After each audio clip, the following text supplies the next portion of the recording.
오늘 우리에게 주신 하나님 말씀은 에스겔서 18장 1절에서 4절 그리고 30절에서 32절까지 말씀입니다. 주님께서 나에게 말씀하셨다. 너희가 어찌하여 이스라엘 땅에서 아직도 아버지가 신 포도를 먹으면 아들의 이가 시다 하는 속담을 입에 담고 있느냐? 나 주 하나님의 말이다. 내가 나의 삶을 두고 맹세한다. 너희 가운데서 어느 누구도 다시는 이스라엘에서 이런 속담을 입에 담지 못할 것이다. 모든 영혼은 나의 것이다. 아버지의 영혼이나 아들의 영혼이 똑같이 나의 것이니 범죄하는 그 영혼이 죽을 것이다. 나 주 하나님의 말이다. 그러므로 이스라엘 족속아, 나는 너희 각 사람이 한 일을 따라서 너희를 심판하겠다. 너희는 회개하고 너희의 모든 범죄에서 떠나 돌이켜라. 그렇게 하면 죄가 장애물이 되어 너희를 넘어뜨리는 일이 없을 것이다. 너희는 너희가 지은 죄를 모두 너희 자신에게서 떨쳐내버리고 마음과 영을 새롭게 하여라. 이스라엘 족속아, 너희가 왜 죽고자 하느냐? 죽을 죄를 지은 사람이라도 그가 죽는 것을 나는 절대로 기뻐하지 않는다. 그러므로 너희는 회개하고 살아라.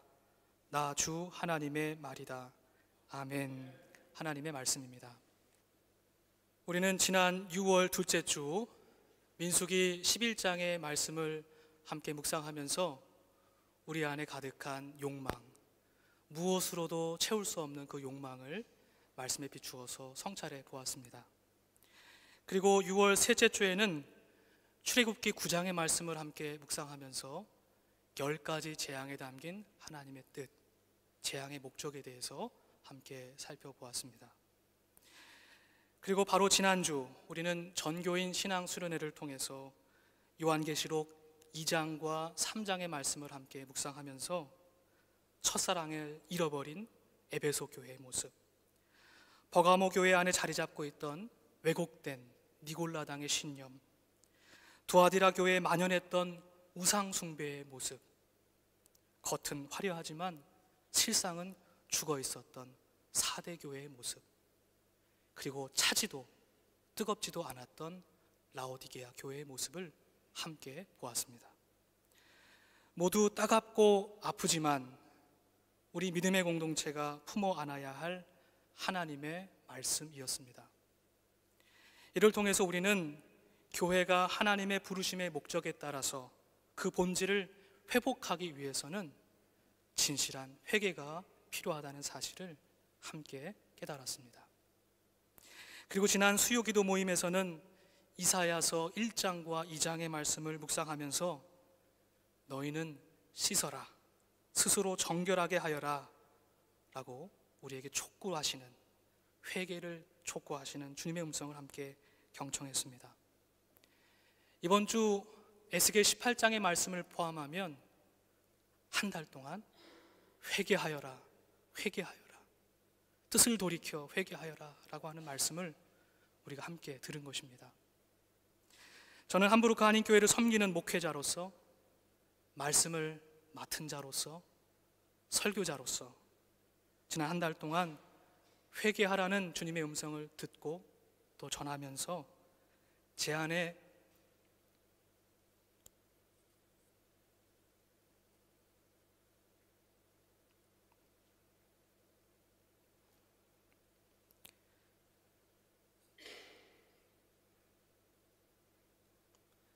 숨겨진 죄된 모습, 말씀대로 순종하지 못하는 스스로의 모습을 무겁고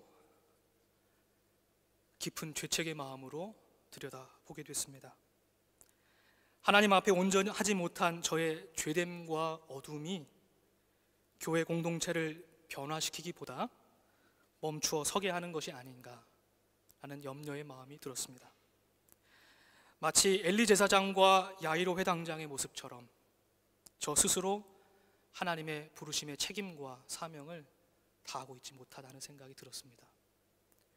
그리고 잠잠히 주님 앞에 회개의 기도를 드리게 되었습니다. 성도 여러분, 여러분은 지난 한 달간 어떠한 마음으로 우리에게 주어진 성경의 말씀들, 그 안에 회개하라고 말씀하시는 주님의 음성을 어떠한 마음으로 받아들이셨습니까? 여러분은 얼마나 진지하고 얼마나 민감하게 하나님의 말씀에 반응하고 계십니까? 여러분은 하나님의 말씀을 흩어질 말들이 아닌 한마디 한마디, 한 구절 한 구절 무겁게 듣고 그 말씀을 여러분의 삶과 믿음의 추로, 중심으로, 자로, 규범으로 삼고 계십니까? 하나님의 말씀을 통해 전적인 변화, 회개의 문을 열고 계십니까? 저는 하나님께서 저와 여러분에게 이렇게 지속적으로 회개하라고 말씀하시는 것은 우리 모두 하나님과 그분의 말씀으로 돌아가서 다시금 신앙의 본질, 교회의 본질을 회복하라는 시급한 요청의 말씀을 하고 계신 것이라고 생각됩니다.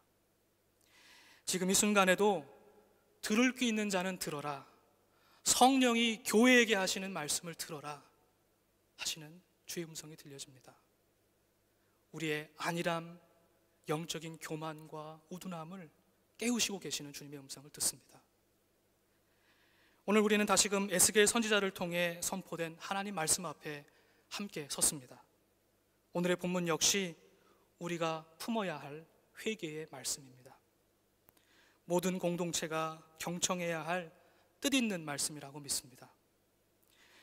우리 모두가 잘 알고 있듯이 에스겔의 배경은 바벨론 포로기였습니다. 즉 하나님의 백성들이 말로 형용할 수 없는 노예적 삶에 다시금 던져지게 됐습니다. 지금 예언을 하고 있는 에스겔 선지자 역시 기원전 597년 여호와긴 왕과 함께 바벨론으로 끌려가게 됐습니다. 이스라엘 백성들은 하나님의 약속의 땅에서 쫓겨나고 말았습니다. 하나님의 임재와 피조세계의 중심이었던 성전은 불타 없어지고 말았습니다. 이윽고 에스겔을 비롯한 이스라엘 백성들은 자신들이 경험하고 있는 공동체적 고난의 이유와 의미를 묻게 되었습니다. 이는 하나님께 따지듯 묻는 물음으로 나아갔습니다. 그런데 문제는 이들의 물음이 스스로의 성찰과 회개를 위한 것이 아니라 하나님에 대한 원망과 선조들, 또 다른 동료 인간들에게 그 모든 책임을 전가시키려고 했던 마음, 그 마음이 문제였습니다. 포로로 잡혀간 이스라엘 백성들의 마음과 현실 인식이 오늘 본문 2절, 아버지가 신 포도를 먹으면 아들의 이가 시다 라고 하는 히브리인들의 속담 속에 담겨져 있습니다. 아버지가 신 포도를 먹었더니 아들의 이가 시다. 마치 잘 되면 제 탓, 못 되면 조상 탓이라는 우리네 속담처럼 이스라엘 백성들은 자신들이 경험하고 있는 공동체적 모든 고난의 원인을 조상들의 탓으로 돌리고 있는 것입니다. 조상들이 죄를 지었기 때문에 지금 우리가 이렇게 고난을 당하는 것이다 라고 말하고 있는 것이죠. 그러는 사이 그들은 자신들의 내면을 깊이 성찰하고 돌이키는 회개의 기회를 잃어버리고 말았습니다. 더 나아가 그들은 자신들의 처지는 부당하며 그 부당한 현실을 용인하시는 하나님 또한 공의로우신 분이 아니다 라고 말하기 시작했습니다. 그들은 이렇게 반문하는 것이죠. 정말 하나님은 공의로우신 분이십니까? 하나님의 일하심의 방법이 공평하지 않은 것은 아닙니까? 하나님께 항변합니다. 말씀을 묵상하면서요, 제가 경험하는 상황들이 떠올려졌습니다. 2명의 자녀들을 양육하면서 때때로 이런 상황들을 경험하는데요, 작은 실수나 또는 넘어지는 일이나 좋지 못한 결과, 실패를 얻을 때, 예를 들어서 자전거를 타다가 넘어지거나 방금 산 아이스크림을 땅바닥에 떨어뜨리거나 그럴 때 자녀들이 어떻게 반응하는지 여러분 아십니까? 저는 종종 옆에 우두커니 서 있는데 저희 아이들이 아빠! 이렇게 말하는 겁니다. 저는 오히려 도와주면 도와줬지 옆에 이렇게 서 있는데 저에게 원망 섞인 눈초리로 아빠 때문에 이렇게 됐잖아 라고 말하는 거예요. 이렇게 다른 이들을 원망하는 것은 잠시나마 아픔과 실패를 잊게 하기 위함입니다. 즉 누군가에게 책임을 쉽게 떠넘기고 그 뒤에 숨으려고 하는 유아적인 마음입니다. 자기 중심적인 마음입니다. 그러나 어찌 이러한 책임 전가가 미성숙한 어린 아이들의 전유물이겠습니까? 성인이 된 우리들도 자신의 삶에 맺힌 아픔과 슬픔, 실패의 원인을 부모님에게, 부부에게, 남편은 아내에게, 아내는 남편에게, 형제 자매에게, 집안에게, 스승에게, 사회와 제도에게 떠넘기는 것을 우리는 봅니다. 그 원망 뒤에 스스로 숨어버리는 우리 자신을 보게 됩니다. 이러한 책임 회피는 개인을 넘어서 가정과 교회, 사회와 국가로 확대해서 생각해 볼 수 있죠. 우리는 말씀을 묵상하면서 한편으로는 자신들의 처지의 부당함과 하나님의 공의로우심에 대해 의심을 품고 있는 이스라엘 백성들의 마음의 자리를 이해해 볼 수도 있습니다. 그러나 그럼에도 불구하고 끝까지 자신 스스로를 돌아보지 못하는 영적인 유아, 영적인 미성숙함을 그들의 모습 속에서 발견하게 되는 것이죠. 아니 더 깊이 성찰해 보면 이스라엘 백성들의 이러한 책임 회피는 유아적인 실수로 눈 감아줄 수 있는 것이 아니라 자신의 악함을 숨기고 정당화하며 누군가에게 전가시키려고 하는 인간의 죄된 본성을 보여주고 있는 것이라고 생각됩니다. 여러분, 아담과 하와의 이야기 속에서, 죄의 기원을 이야기하는 이야기 속에서 아담은 하와에게 책임을 전가시키고 하와는 뱀에게 그 책임을 전가시켰던 것을 우리는 알고 있습니다. 죄의 본성이 원래 그러합니다. 하나님은 이렇게 자신의 책임을 살피지 못하고 포로 생활이라는 이런 공동체적인 고난을 통해서 하나님께서 정작 하시고자 하는 일을 바라보지 못하는 이스라엘 백성들과 하나님은 변론하십니다. 하나님은 도리어 이스라엘 백성들에게 이렇게 묻고 계십니다. 18장 25절의 말씀입니다. 이스라엘 족속아, 너희는 잘 들어라. 내가 일하는 방법이 어찌 공평하지 않으냐? 너희가 하는 행실이 오히려 공평하지 않은 것이 아니냐? 하나님께서 물으십니다. 또한 하나님은 에스겔을 통해 의인의 의도 의인 자신에게 돌아가고 악인의 악도 악인 자신에게 돌아가기에 스스로 책임 있는 믿음과 삶을 살아가라고, 회개에 합당한 열매를 맺으라고 말씀하십니다. 오늘 본문 30절, 32절의 말씀을 우리의 마음에 새기듯 함께 큰 소리로 읽어보겠습니다. 함께 읽겠습니다. 시작. 나 주 하나님의 말이다.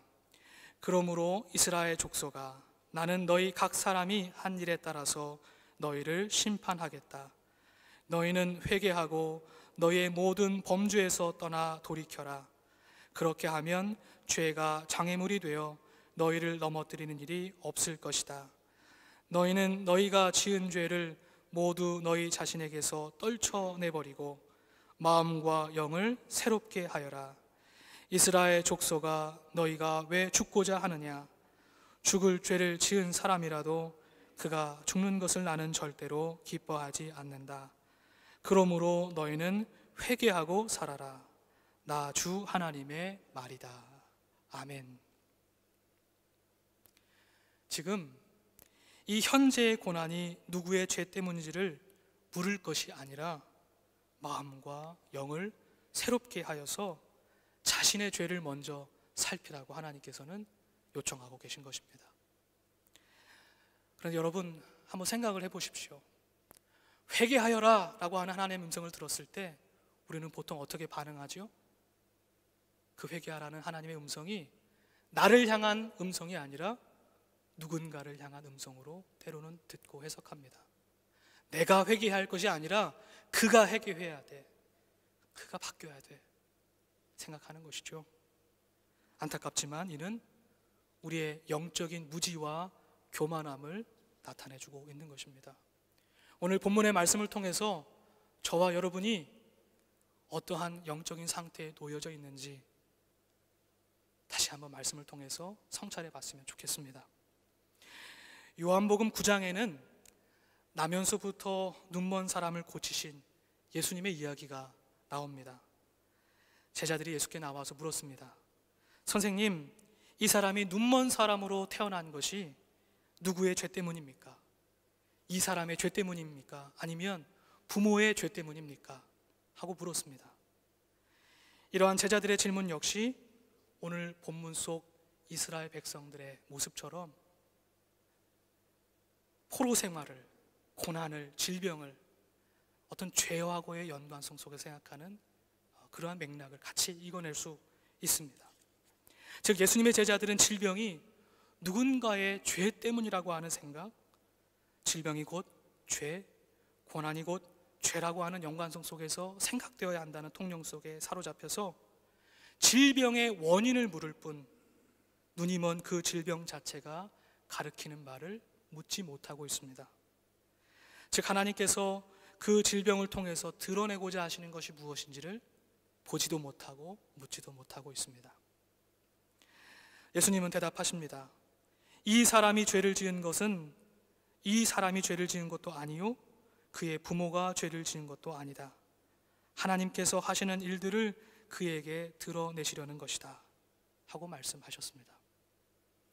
즉 예수님은 질병과 죄의 연관성에 대한 제자들의 질문을 부차적인 것으로 만드시고 보지 못함 그 자체가 무엇을 의미하는지를 묻게 하십니다. 이러한 예수님의 가르침은 죄가 죄인 줄 알기 위해서는 스스로 오만함의 어둠 속에 머물면서 끊임없이 자신을 높이고 합리화하는 자신을 먼저 바라볼 수 있어야 한다는 뜻입니다. 자신의 오점, 자신의 그늘, 자신의 어둠, 추함, 민낯을 보지 않으려고 자신의 죄됨을 끝까지 포장하고 정당화하고 다른 이들에게 그리고 상황에게 전가하는 자신의 모습을 먼저 바라보라는 뜻입니다. 자신의 추함과 어둠을 바라보지 못하는 그것이 바로 영적인 문맹이다. 영적인 보지 못함이라고 예수님은 말씀하고 계신 것이죠. 눈먼 자가 눈을 뜨기 위해서는 적어도 자신이 보고 있지 못하다고 하는 사실은 알아야 하지 않겠습니까? 그러나 안타깝게도 영적인 교만은 자신이 지금 보고 있지 못하다는 사실도 깨닫지 못하게 만듭니다. 분명한 것은 자신의 어둠, 자신의 속됨, 자신의 죄된 모습을 바라볼 수 있는 가난한 마음을 가진 사람, 그것을 슬퍼할 줄 아는 사람만이 하나님 나라에 속한 사람이 될 수 있다는 사실입니다. 이러한 의미에서 예수님께서는 비천함과 겸손함을 뜻하는 땅에 침을 뱉으셔서 그 사람의 눈에 발라주셨습니다. 영적인 문맹자를 그러한 방식으로 치료하셨습니다. 이 행위를 통해서 예수님은 당신 안에 감추려고 했던 어둠을 먼저 바라보십시오. 그래야만 다시 볼 수 있습니다. 당신의 교만이 가장 낮은 땅, 본래 인간을 구성하고 있는 땅과 만나야만 합니다. 그래야만 그 구원의 사건이 일어날 수 있습니다. 라고 예수님께서는 행위를 통해서 말씀해 주고 계신 것입니다. 이후 그는 보냄을 받았다는 뜻을 가진 실로암 연못가에 가서 씻고 처음부터 태어나면서부터 보지 못했던 그 눈이 밝아지게 되었습니다. 이는 보냄을 받은 이의 정체성을 가진 성도와 교회가 마땅히 행해야 할 영적인 각성과 회개의 모습을 가르쳐주고 있는 것이라고 믿습니다. 저와 여러분 모두가 날마다 실로암 연못가로 나아갈 수 있기를 원합니다. 우리의 속됨과 죄됨을 깨닫고 주님 앞에 진실한 마음으로 회개하며 성찰한 우리 모두가 되기를 원합니다. 사랑하는 성도 여러분, 하나님은 에스겔 선지자의 목소리를 통해서 우리 모두의 진정한 회개를 요청하고 계십니다. 이는 아프고 힘들지만 우리의 어둠과 죄를 고백하는 것에서부터 시작됩니다. 되어야만 합니다. 오랫동안 굳어진 형식적인 신앙생활의 땅을 기경하고 말씀의 씨앗을 심고 생명의 삶으로 거두는 저와 여러분 모두가 되기를 주님의 이름으로 간절히 축복합니다. 이번 한 주간 마음과 영을 새롭게 할 수 있는 회개의 기도를 드리는 저와 여러분 되기를 원합니다. 함께 기도하겠습니다.